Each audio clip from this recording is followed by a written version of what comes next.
नमस्कार, माझं नाव नंदिनी. स्वागत आहे तुमचं मराठी रिव्ह्यू आपल्या YouTube चॅनलवरती.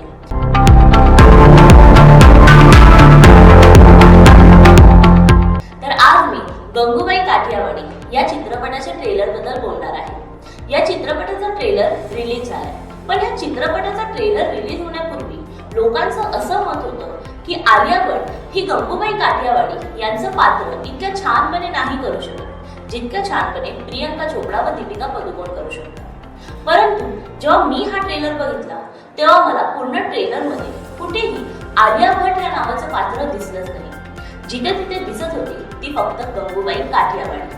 असं वाटत होतं की आलिया भट यांनी गंगूबाई काठियावाडी यांचं पात्र पाण्यात घालून पिऊन टाकलंय.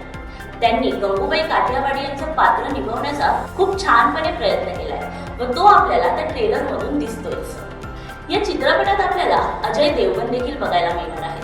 परंतु या ट्रेलर बघितल्यावरती अजय देवगण यांचं पात्र कसं आहे ते कळालेलं नाही आहे. पण त्यांची एंट्री बघून once upon a time in मुंबईच्या डॉनची आठवण आली. कदाचित त्यांचं तसंही पात्र असू शकतं, परंतु ते नक्की कसं आहे हे चित्रपट बघितल्यावरच कळेल. विजय राज यांच्याबद्दल बोलल्याशिवाय तर व्हिडिओचा एंड करूच शकत नाही, कारण की आजपर्यंत आपण विजय राज यांना कॉमेडी रोल करताना बघितलंय. पण त्यांचं गंगूबाई काठियावाडी मधलं हे पात्र बघून प्रेक्षक देखील दंग झालेले आहेत.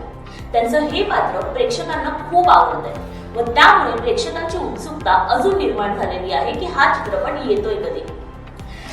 ह्या चित्रपटाच्या ट्रेलर मध्ये गंगूबाई कोण होती, कुठून आलेली हे सगळं नाही रिलीज करण्यात आलेलं आहे. त्यासाठी आपल्याला तो चित्रपटच बघावा लागेल. म्हणून हा चित्रपट कधी येतोय व कधी सिनेमागृहात रिलीज होतोय व तो प्रेक्षकांना बघायला मिळतोय ही उत्सुकता लागून राहिलेली आहे. जर तुम्हाला आमचा हा व्हिडिओ आवडला असेल तर व्हिडिओला नक्कीच लाईक करा. जर मला काही सांगायचं असेल तर तुम्ही कमेंटमध्ये नक्कीच सांगू शकता, नाहीतर मी तुम्हाला पुढच्या व्हिडिओमध्ये भेटतेच आहे. मग तोपर्यंत बघत राहा नंदिनी सोबत मराठी रिव्ह्यू.